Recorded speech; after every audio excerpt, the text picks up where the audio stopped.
No, I don't think so. No, no, no. අපේ ජෝර්ජියා ගමන පටන් ගත්තේ අපි සෞදි අරාබියේ රියාද් වලින්. ඉතින් මේ තමයි අපි සූදානම් වුණු ආකාරය එදා යන්න. මේ ගමන යන්න අපි 3 දෙනෙක් ගියා ඇත්තටම. මම ඉතින් තුන සුරතුයි.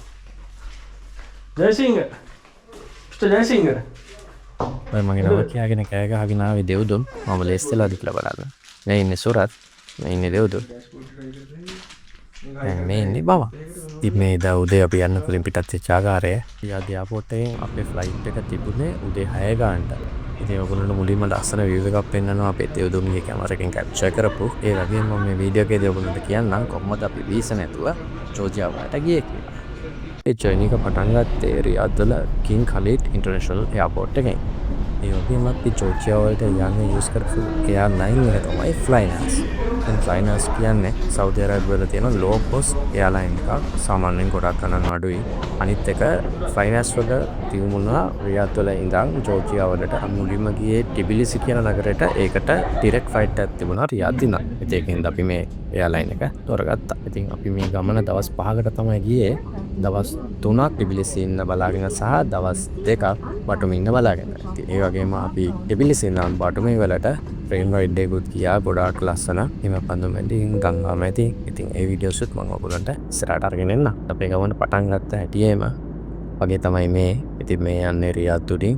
ඔයගොල්ලන්ට පේනවා ඇති කාන්තාරේ තනිකරම තියෙන්නේ. ඒ වගේම මේ ගමන යනකොට අපි යන්නේ ඉරානයේ සහ ඉරාක අහසට උඩින්. ඉතින් මගේ ජීවිතේ මම ගොඩාක් ගෝවන් ගමන් ගිහිල්ලා තිබුණත් අද වෙනකනුත් මගේ ෆේවරිට්ම රයිඩ් එක තමයි ෆේවරිට්ම ගෝවන් ගමන තමයි මේ ගෝවන් ගමන. එච්චරටම ලස්සනයි ඇත්තටම. ඒක කවදාවත් අමතක වෙන්නේ නැති දෙයක්. ඉතින් ඔයගොල්ලෝ බලන්න මම ගොඩක් දේවල් ෂෙයා කරලා තියෙනවා මේ වීඩියෝ එකෙන්. ඔයගොල්ලන්ට බලාගෙන යන්න. බලලා කියන්න මම කිව්වේ බොරුද කියලා. ඉතින් මේ අපි ඉන්නේ දැන් ඉරානෙටයි ඉරාකෙටයි උඩින්. ඔය පල්ලෙහා පේන්නේ ඒ රටවල් තමයි. ඉතින් අද අපි මෙතන බැලුවට සමහරවිට මේ යුද්ධෙත් එක්ක මේ ගම් නගර විනාශ වෙලාත් ඇති. සමහර විට ඒ නොවේවා කියලා අපි ප්‍රාර්ථනා කරමු. හරි. ඉතින් දැන් මම කියන්නම් කොහොමද වීසා නැතුව අපි ජෝර්ජියාවට ආවේ කියලා. ඉතින් ඔයගොල්ලෝ දන්නවා ඇති අපි සෞදි වල වැඩ කර ඉන්නකොට අපිට හම්බෙනවා ඉකාමා කියලා එකක්. ඒ කියන්නේ ඒගොල්ලන්ගේ රෙසිඩන්ට් වීසා එක.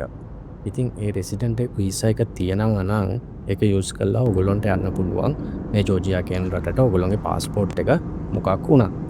ඉතින් අපේ ශ්‍රී ලංකන් පාස්පෝර්ට් එකට අපිට කෙලින්ම යන්න බැරි හින්දා මේ ඉකාම එක තියෙනවා නම් අපිට යන්න පුළුවන්. ඉතින් මේක සෞදි වලට විතරක් නෙවෙයි අපේ ගල්ෆ් රටවල් අනිත් වල ඉන්න කට්ටියටත් මම හිතන්නේ රෙසිඩන්ට් කාඩ් එක යූස් කරලා යන්න පුළුවන්කම තියෙනවා. ස්පෙෂලි ඩුබායි UAE වල ඉන්න කට්ටියට එහෙමත් පුළුවන්. ඒගොල්ලෝ යනවත් එක්ක. මීට අමතරව ජෝර්ජියා විතර නෙවෙයි තව අසර්බයිජාන් කියලා රටක් තියෙනවා. ඒකටත් ওই විදිහටම යන්න පුළුවන්. ඉතින් කාමයක වගේම තව ඩොකියුමන්ට්ස් එකක් ඕන. ඒක ඊළඟට ටක් කරලා කියනවා. බලන්නකො ඉතින් මේ ලස්සන විනම් බලනකොට තමයි මේවයි ලස්සන පේන්නේ. කාන්තාර උනත් කඳු උනත් බලන්න මාරම ලස්සනයි. ඉස්සරහට යනකොට මේ පරිසරය සම්පූර්ණයෙන් වෙනස් වෙනවා. අර ඕගොල්ලන්ට ඈත පේනව නේද සුදු පාටට? ඒ පේන්නේ හිම කඳු. ඉතින් මේ ඉරාකේ ඉරානේ විශේෂයෙන්ම ඉරාකේ අන්තිම කෙළවරට යනකොට අනිකරම තියෙන හිම කඳු අපිටත් මුලින් හිතා ගන්න බැරි වුණා. ඊයස ප්ලේන් එකකුත් යනවා දැක්කද? හිතා ගන්න බැරි වුණා හිම කඳු තියෙනවා කියලා. ඇත්තටම අපි දැනගෙන හිටියෙත් නෑ. අපි දැකලා තිබුණෙත් නෑ. ඒ අර දුරට පෙනුණු හිම කඳු දැන් ওই ළඟට ඇවිල්ලා ඉන්නේ අපි. බලන්න අර අන්දේ උඩ හිම වැටිලා අස්සන්ට සුදු පාටින් පේනවා.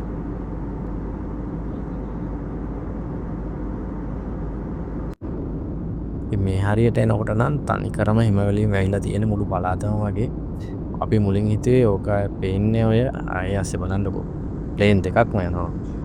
ඒක ඇත්තටම අපිට ඇනවුන්ස් කරලා කිව්වේ 10000ක් අපිට වඩා කිලෝමීටර් 10000ක් උඩින් යනවා කියලා තමයි. උනාට ඒක එච්චර පේන්නේ නැහැ ඉතින් බලනකොට. ඉතින් මේ බලන්නකෝ හිම වලින් වැහිලා තනිකරම කඳු. ඉතින් මේ වගේ view එකක් ඇත්තටම දකින්න හම්බෙන්නෙම නැහැ. අපි ගොඩක් දවස් රැ යනවා නම් අපි වර උදේ ගිය පින්දා තමයි මේක දකින්න හම්බුනේ. ඉතින් බලන්න කඳු හිම වලින් වැහිච්ච කඳු ටික යට තියෙනවා. මෙතන උඩින් වලාකුළු තීරයක් ගිහිල්ලා තියෙනවා. හරිම තුනී වලාකුළු තීරයක් තමයි තියෙන්නේ මේක උඩින්. මාරම ලස්සනයි ඉතින්. මේ අර පල්ලෙහා පේන්නේ කඳු නෙවෙයි. ඒ ඔක්කොම වලාකුළු. දැන් අපි වලාකුළු වලට වඩා ගොඩාක් උඩින් යන්නේ ඒකයි. ජෝර්ජියා වලට යන්න වීසා නැති ගැන කතා කරොත් ඇත්තටම ඉකාම එක තියෙනවා නම් ඉකාම එක මාස 6කට වඩා වැලිඩ් වෙන්න ඕන. ඒ වගේම ඔයගේ පාස්පෝර්ට් එක මාස 6කට වඩා වැලිඩ් වෙන්න ඕන. ඊට අමතරව ඔයාගේ කම්පැනි එකෙන් වැඩ කරන තැනින් නිවාඩු ගත්ත කියලා ලෙටර් එකක් ඕන. ඊට අමතරව රිටර්න් ෆ්ලයිට් ටිකට් එකක් ඕන. ඊට අමතරව හොටෙල් රිසර්වේෂන් එකක් ඕන. ඒ වගේම ඔයාගේ අතේ තියෙන ඕන හේවි අරන් කරන්න පුළුවන් සල්ලි ප්‍රමාණය. ඒගොල්ලෝ අහනවා ඔයගොල්ලෝගේ අතේ කීයක් තියෙනවද? සාමාන්‍යයෙන් ඒගොල්ලෝ කියන්නේ දවසකට $50ක්වත් අතේ තියෙන්න ඕන කියලා. ඊට අමතරව ඒගොල්ලෝ කියනවා ඉන්ෂුරන්ස් එක, ට්‍රැවල් ඉන්ෂුරන්ස් එකක් තියෙනවා නම් ගොඩක් හොඳයි කියලා. ඉතින් අපි ට්‍රැවල් ඉන්ෂුරන්ස් එකකුත් දාගත්තා. ඉතින් අපි මේ ගමන යන්න තීරණය කරාම මුලින්ම කරේ ජෝර්ජියා වල තියෙන ටූරිස්ට් ඒජන්සි එකක් කන්ටැක්ට් කරලා ඒගොල්ලෝගෙන් ඩීටේල්ස් ඉල්ලගත්තා කොහොමද කරන්න කියලා. ඉතින් ඒගොල්ලෝ ඩීටේල්ස් එවුවට පස්සේ ඒ තිබුණා අපි මොකුත් කරන්න ඕනේ නැහැ. අපි ජෝර්ජියා වලට යන්න ටිකට්ස් දාන්න විතරයි තියෙන්නේ. ඉතින් හැමදේම ඇතුලේ තියෙන ඒවා ඒගොල්ලෝ බලා ගන්නවා කියලා. ඉතින් හොටෙල් රිසර්වේෂන් හැමදේම ඒගොල්ලෝ බලාගත්තා. ඉතින් මේ ඔක්කොටම අපිට ගියේ $1,500ක් වගේ මුදලක් අපි 3 දිනාටම ගියේ එකතුව. ඉතින් ඒක ඇත්තටම සාධාරණයි. මොකද ඇත්තටම අපි ප්‍රයිවට් කාර් ටුවර් එකක් තමයි ගත්තේ.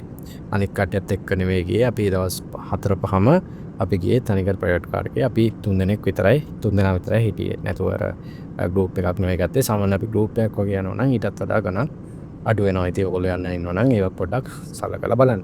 ඉතින් අපි ටිකට්ස් දාගෙන ඉවර වෙලා ඒගොල්ලොන්ට ටිකට් ඩීටේල්ස් ඔක්කොම ඇව්වා.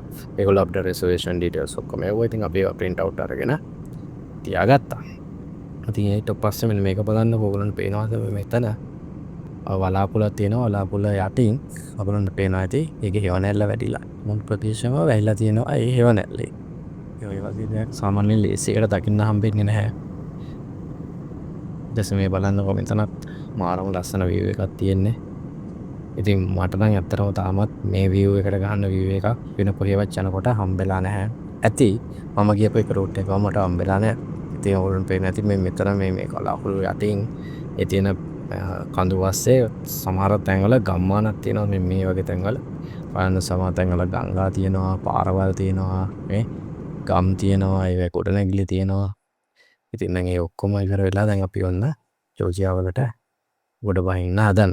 ඉතින් ඔයගොල්ලන්ට පේන්නේ නැති මේ ජෝර්ජියා වලට ලං වෙනකොටම ලොකු ඝන වලාකුළු විස්තරයක් තියෙනවා. ඉතින් මේක ෆස්ට් ටයිම් තමයි මට මේ වගේ අත්දැකීමක් හම්බ වුණේ. අත් සමහර වෙලාවට ගොඩක් අයට හම්බෙනවා ඇති යනකොට. ඒ වුණාට මට හම්බෙච්ච ෆස්ට් ටයිම් ඒ වගේම ඇස් දෙකෙන් දැක්ක ෆස්ට් ටයිම්. මොකද මේක අර ඉර එළිය තියෙන වෙලාවට අපි ගියපු හින්දා. ඉතින් දැන් මෙන්න මේ වලාකුළු අස්සට ප්ලේන් එක යන්න හදන්නේ.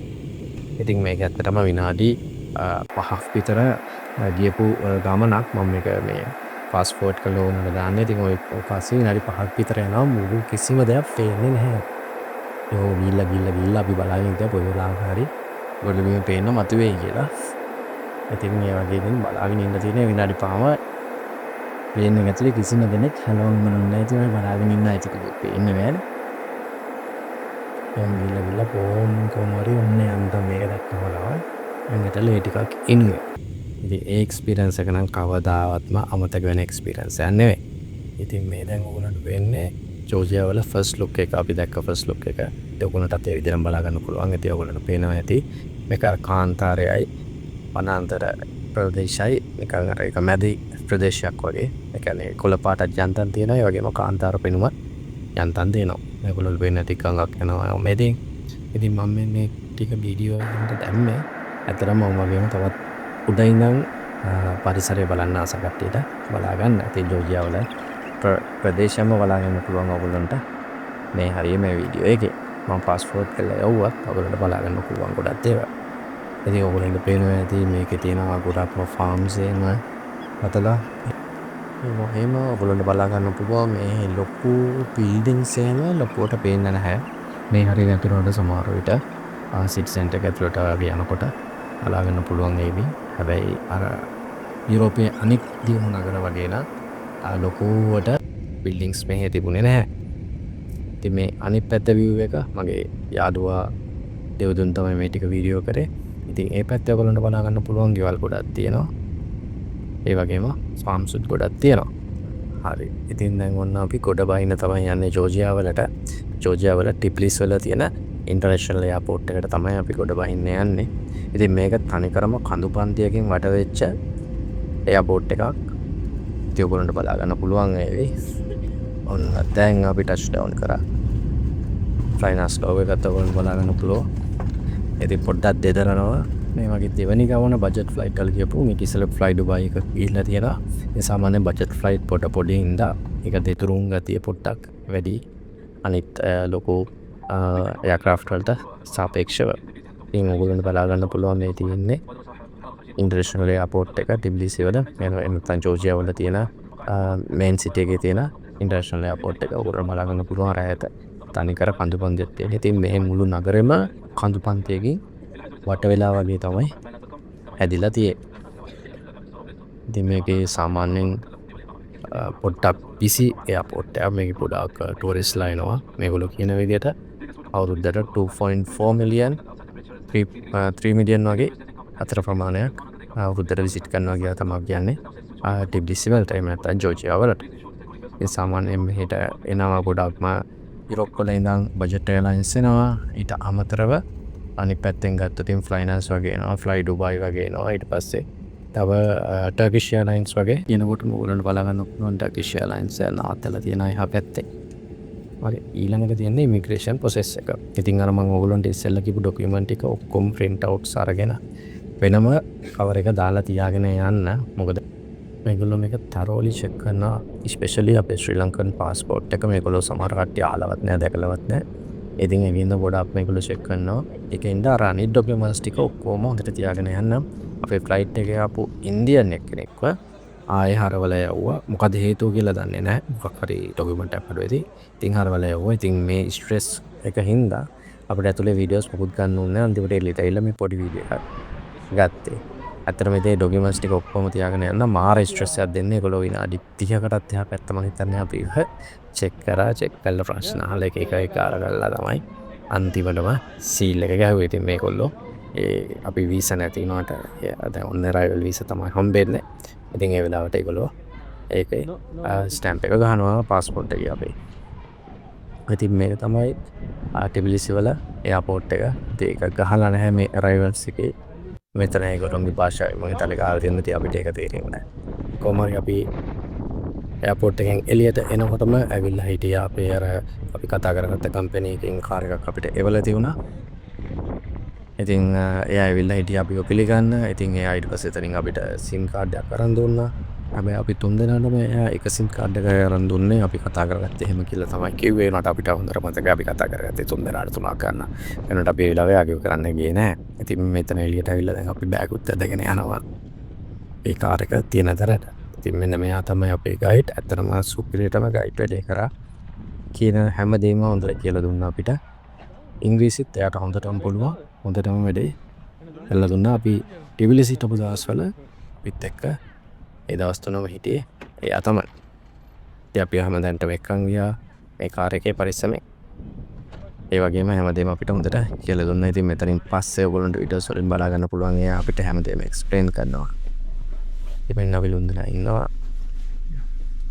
ඉතින් අපි තුන්දෙනා හින්දා කම්ෆර්ටබලි ඒක යන්න පුළුවන් වුණා. ඉතින් මේක තමයි ඩිපාචර් එක තියෙන්නේ මේගොල්ලෝන්ගේ ඉන්ටර්නැෂනල් එයාපෝට් එකේ ඔයගොල්ලෝ බලා ගන්න පුළුවන්. ඉතින් අපි එනකොට ඔයගොල්ලන්ට මේක පෙන්වන්න විදියක් නැති හින්දා තමයි මේ වීඩියෝ එක ගත්තේ. මොකද අපි මේ එයාපෝට් එකකින් නෙවෙයි ආයේ ඩිපාචර් වෙන්නේ. අපි ඩිපාචර් වෙන්නේ වෙන සිටි එක තියෙන එයාපෝට් එකකින්. ඒ කියන්නේ බටුමි වල තියෙන එයාපෝට් එකකින් අපි මේ දවස් දෙකක් ඉඳලා ඊට පස්සේ ට්‍රේන් එකකින් යනවා බටුමි වලට. ඒක තමයි මේක පෙන්වන්නේ ඔයගොල්ලන්ට බලා ගන්නත් එක්ක. ඉතින් මේක බලන කවුරු හරි ඉන්නවා නම් ගල්ෆ් රටවල් වල ඔයගොල්ලෝගේ රෙසිඩන්ට් වීසා එකෙන් යන්න පුළුවන්කම තියෙනවා. කවුරුවත් නැත්තම් යන්න ගෲප් එකක් නැත්තම් තනියෙන් හරි කන්ටැක්ට් කරන්න මේ වගේ ඒජන්සි එකක්. ඒගොල්ලෝ එතකොට ඔයගොල්ලෝම ගෲප් එකකට දාලා ඔයගොල්ලන්ට අඩු ගානකට අදලා දෙවි. සාමාන්‍ය ලොකු වියදමක් යන්නේ නැහැ. පොඩි වියදමකේ ගිහිල්ලා එන්න පුළුවන්. ඉතින් යුරෝප් රටක ස්ටැම්ප් එකක් ගහගන්න තියෙන ලොකුම chance එකක් තමයි ගල්ෆ් රටවල් වල ඉන්න කට්ටියට මේ chance එක. මම නම් කියන්නේ පුළුවන් තරම් ගිහිල්ලා මේක ගහගන්න බලන්න ස්ටැම්ප් එක. මොකද මම යුරෝප් වලට එනකොට චෙක් කරපු තැන් වලින් ගොඩක් මේ ස්ටැම්ප් එක දැකපු හැටි මට යන්න දුන්නා. වැඩි චෙක් කරන්න ගියේ නෑ. especially first time යුරෝප් වලට එනකොට ගොඩක් චෙක් කරන්න ගත්තා කටාර වලදී එහෙම. ඊළඟ මේ ස්ටැම්ප් එක දැකපු හැටි ඒගොල්ලෝ මට යන්න දුන්නා. ඉතින් ඒකයි මම කියන්නේ. ඒකටත් වඩා ගිහිල්ලා එක්ස්පිරියන්ස් එක අරන් එන්න. ඒක අමුතුම එක්ස්පිරියන්ස් එකක්. ඔයගොල්ලන්ට බලාගන්න පුළුවන් මගේ ඉස්සරහා වීඩියෝස් වලින් මේ සීරීස් එකේ එන ජෝර්ජියා කියන්නේ කොච්චර ලස්සනටද. ඇත්තටම අපි අනිවාර්යයෙන්ම යන්න පුළුවන් නම් යා යුතු රටක්. ඉතින් මම හිතනවා ඔයගොල්ලෝ මේ වීඩියෝ එක එන්ජොයි කරන්න ඇති කියලා. ගොඩක්ම මේ ටුවර් එක ආසේ කොහොමද දැක්ක දේවල් කියලා. ඉතින් ඔයගොල්ලෝ මේකට කැමති නම් ලයික් එකක් දාලා ඔයගොල්ලෝගේ යාළුවන්ට බලන්න ෂෙයා කරගන්න. විශේෂයෙන්ම ඔයගොල්ලෝගේ ගල්ෆ් රටවල වල යාළුවෝ ඉන්නවනම් නේද කවුරු හරි ඉන්නවනම් යවන්න. ඒගොල්ලන්ට හෙල්ප් එකක් වේවි. ඉතින් ඊට අමතරව අපේ channel එකට subscribe කරලා තියාගන්න. මේ වගේ වීඩියෝස් ගොඩක් අරගෙන එනවා. ඉතින් ස්පේන් වලට රිලේටඩ් වීඩියෝස් විතරක් නෙවෙයි අනිත් රටවල් වලට අපි කියපු ඒවත් වීඩියෝස් අරගෙන එනවා. අපි කිව්වට මේක ගිය ඇත්තටම අපි පවුලේ මම විතරයි මගේ යාළුවෝ දෙන්නත් එක්ක. ඉතින් තවත් ඒ යාළුවොත් එක්ක ගියපු ගොඩක් ටයිම් තියෙනවා මම ඒවත් ඔබ ෂෙයා කරගන්න. අපිත් එක්ක රැඳිලා ඉන්න. ඉතින් තව වීඩියෝ එකකින් හම්බ වෙනකම් ඔයගොල්ලන්ට ජය වේවා. මෙන්න මෙයා කියන දේවල් ටික පොඩ්ඩක් අහගෙන ඉන්න. Class that's in -40, don't stop it in the street because they're charging sometimes with 10 times more. You're beautiful but stupid.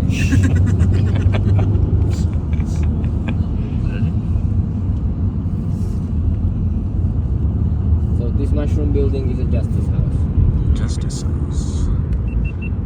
ඉතින් අය නොකිය කිව්වේ ජෝර්ජියා වල ගොඩාක් ස්කෑම්ස් තියෙනවා. ඒක හින්දා පොඩක් පරිස්සමෙන් ඉන්න කියලා.